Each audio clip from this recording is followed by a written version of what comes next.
What's up? Not coming to you live, but pre-recorded once again. Gingerbread Killa in the house. So listen, a couple of things I want to talk about. The first one is the Juggalo March, which is coming up tomorrow in Washington, D.C. There's a lot of ways that this could go. Sorry, I got a text message.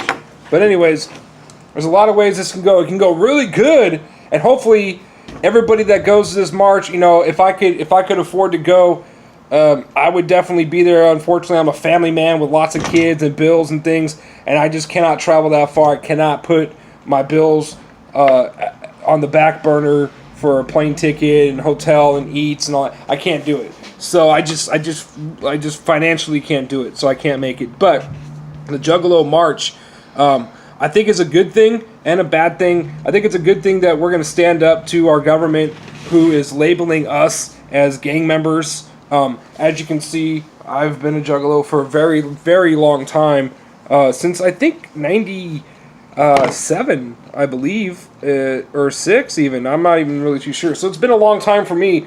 But the thing is, you know, label somebody like myself or my fiance as gang members when all we do is go to work, we pay our taxes, you know, we support our family, all our kids. You know, we technically have 6 kids combined, and you know, every day is a struggle for us, but we still go out there and we I mean, look at me, I'm all fucking dirty from work, you know what I mean? It's because I got to bring in the money, same as my old lady. So we do what we have to do to survive. And the thing is gang members, as far as I know, what a gang member is, you know, somebody who's out there committing crime to survive, you know, selling drugs, robbing, looting, armed robberies, you know, things like that, you know, killings and things. That's a gang member to me. I mean, I've never been a gang member, so I really don't know. But, you know, the thing is what about these kids who you know, did bad shit and they're labeled juggalos, and, you know, a lot of people like to bring up the Psycho Sam kid, you know, he went ape shit and killed. You know, the bottom line is he's going to kill motherfuckers anyways, because that's who the fuck he is. He's a crazy, you know, psychotic fuck, and he just so happens to listen to the same music and so happens to call himself a Juggalo, which in reality, a real Juggalo would never, ever murder nobody. They would never commit that type of crime. You know, sure, Juggalos commit crimes, sure. You know, I live in a state where, say, for example, marijuana is legal in my state, so it's all good. You know, you go to Texas, it's all bad. So, you know, over there, they're seeing them as drug peddlers and pushers and, you know, things like that. But it's like, it's just weed, man. Like, if the fuck it grows in the fucking ground, shut the fuck up, right?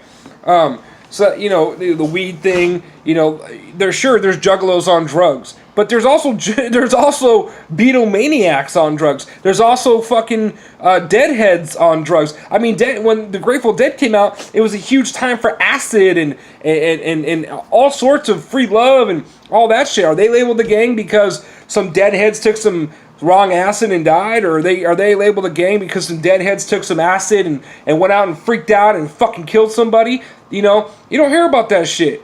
But you know what? It happened. It did happen. There's plenty of fucking reports where it did happen. And they're not labeled a gang. So, to me, it's fucking bullshit. And I'm glad we're all marching for that shit. And, you know, if I can get a bunch of Juggalos around here in my hometown to do a march on the same time, the same exact day, I'll fucking do it. You know what I'm saying? To show my support.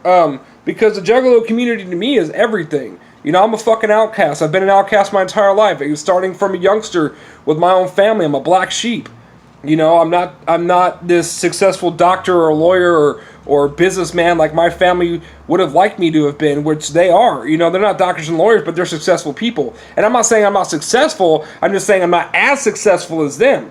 I'm still successful. I mean, I have a nice house. I've got a loving wife. I got loving kids. You know, I got animals I take care of. I mean, shit, that doesn't... So if I just didn't listen to that music, I'd be okay. I wouldn't be labeled as a gang member. Well, you know, back in 2008, you know, I caught a case for a DUI, which honestly was complete bullshit. I had 2 drinks at dinner. I ate a bunch of food, sat there for an hour and talked. They got me on a DUI. They made me blow in the breathalyzer 8 fucking 9 fucking 12 fucking times until they finally got a .08. You know, they got me My first breathalyzer was .02, I think is what the actual reading was, .01 or .02, and they both looked at each other and said, nah, that can't be right, get them again, blow again, blow again. And the thing is, I was wearing my Juggalo jersey, you know, big old Hatchet Man right here, and on the back, it said Psychopathic on the back. I had my actual Juggalo chain on, my Hatchet Man chain, my Hatchet Man hat, so I was Juggalo the fuck out, you know what I'm saying? Why wouldn't I rep what I like, you know what I mean? I don't, you know what I'm saying, I don't wear dresses, because I don't rep dresses. But I rep the Hatchet Man, so that's another thing. It's like, it's not really. It is all about the music. It is all about free speech, 100%. You know, and I have numerous family members from previous eras and even now who have all gone to war, who have fought for our freedoms in this country. So, where are you going? I'm gonna go look at the backyard. Yeah, I'll look at it. I'm going to. So, anyways, you do your shit. Let me do my mommy shit. So anyways, the thing is, you know, we have our countrymen and women in our service who are dying every day in the sand, in the mud, in the jungles, in the fucking whatever, to make sure that our freedoms don't get infringed upon by our government. And unfortunately, our government has absolutely 100% infringed on these rights. And the very first one they infringe on in this case is the First Amendment right, which is the freedom of speech. We have the right to freedom of speech. We have that. We have the right to religion. We have the right to feel safe in our own home and our own skins. Well, you know, honestly, to be honest with you, and this is for you, FBI, and I hope you watch this, I feel that you guys are violating my First and my Fourth Right Amendments, period, point blank, 100%. You know, if I mention FBI, now I'm being targeted as a terrorist, racist gang member or some bullshit. Who fucking knows? But you know what? That's not the case at all, because I'm not. I'm not racist at all. I'm not a gang member at all. I'm a fucking taxpayer. I'm about to be a homeowner very soon. You know, I got kids that are about to go to college and graduating high schools, and you know, I mean, what the fuck? Where are you guys getting your info from? So, you know what? Thank God for the Juggalo March, and hopefully we can get this shit on. And, you know, regardless of what you guys think the music says or this or that or whatever, you know, I just watched a live interview of a bunch of Juggalos. I think it was in Michigan. They got interviewed because of the march, and, you know, they spot on. They said a lot of things that were good. You know, it's like, it's just music, man. And it is just music. It's pure entertainment. You know, if you watch a horror film, for example, like Texas Chainsaw Massacre or Halloween or Friday the 13th, you know what I'm saying? Are you now a killer because you watched that shit? No. You watched it because it was entertaining. You know what I'm saying? It's a horror film. This is the same difference. It's the same goddamn difference. This is called horrorcore rap. You know what I mean? And it's pretty much, instead of watching something visually on television, you listen to it audibly on a CD or tape or radio or whatever it is, you know, an audio file.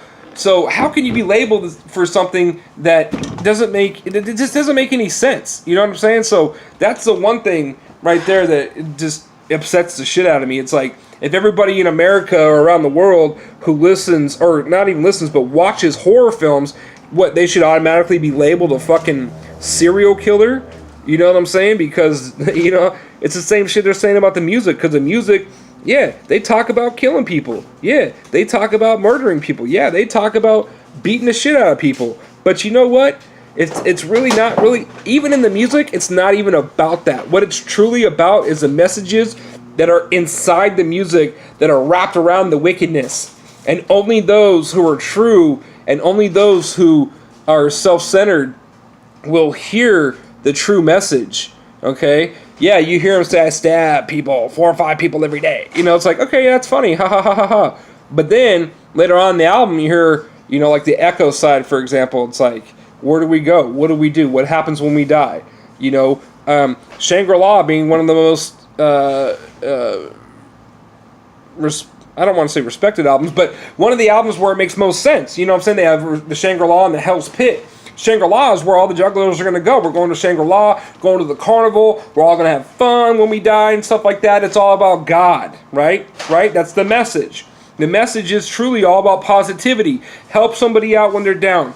Feed somebody if they're hungry.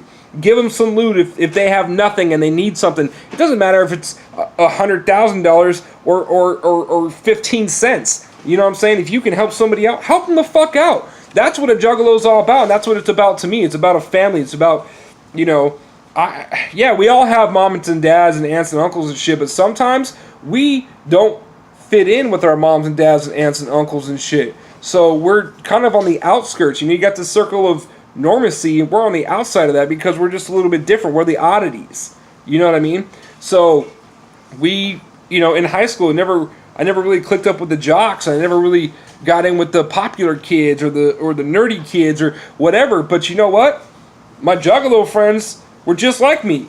Just want to hang out, listen to music, smoke some pot, play some video games, watch some TV. Yeah, of course we all have our little mischiefs here and there.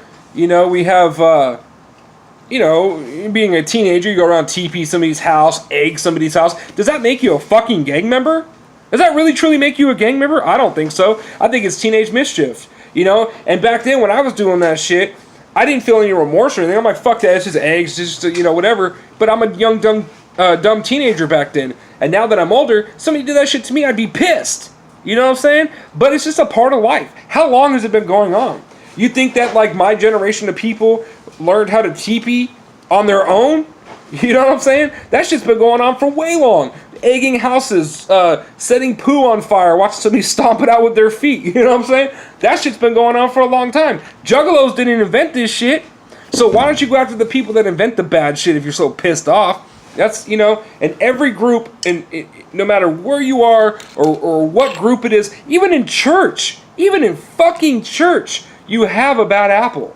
You know what I'm saying? You could be going to church and everything's great and everybody's, praising God and whatever, but you still have a bad apple. I mean, look at the Catholic Church, for example. You have priests who are molesting and raping little boys and girls.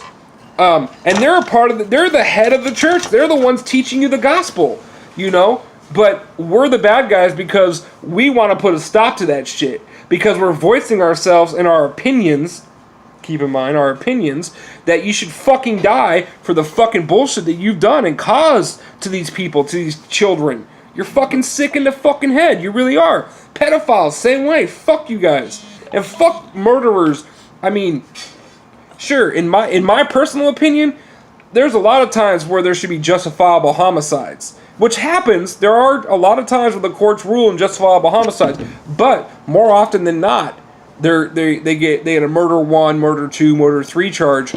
It's just like, I'll tell you right now, if I came across my daughter being molested and I caught it in the act by somebody, okay, aunt, uncle, grandpa, grandma, mom, dad, friend, some random motherfucker, you better believe 100%, and I don't have a fear of saying this, I will beat you to a bloody pulp. Now, I'm not going to try and kill you, but if it happens, it happens. But you know what that means? It means that you fucked up because you're the one that's touching little kids, that you're the one that's fucking disgusting, you're the one that's a fucking disgrace. Not me. You infuriated me to the point where I have to take your fucking life. And that should be excused. I don't want to hear this shit, pedophilia or whatever is a fucking mental disorder, it's a fucking no, bitch, depression, fucking bipolarness, whatever the fuck, that's all a mental disorder. Touching little kids, that is not a mental disorder. I'm sorry, I don't play that shit. I don't play that psychobabble bullshit, you know what I mean? But that's how we're being perceived. Is that we're the bad people because we like to talk about having those bad people be held accountable for their actions. And it's not necessarily in the court of law, because if y'all have been through the courts and been through the system, which, I have a couple of times here and there, but y'all know, you get a really good lawyer, they start spitting penal codes, they start spitting, amendments and shit like that, and next thing you know, the crime went from a heinous crime to a fucking misdemeanor, slap on the wrist, pay a few $1,000s, scot-free, you're going home. You know what I mean? We all know that. So, and that's another reason why cops like to get on y'all. Like, keep that in mind. Cops are not your enemies. They're just doing their job. But here's the thing about them that they know is that they know for a fact that Don't sit here. yeah, go. Get your job done. Get out of here. Come on, go. Just go. So, anyways, Get it done. they know. What are you talking to? Nicole. Okay, so anyways, I guess I have to go. I got too many kids around and shit to talk, so we'll continue this later.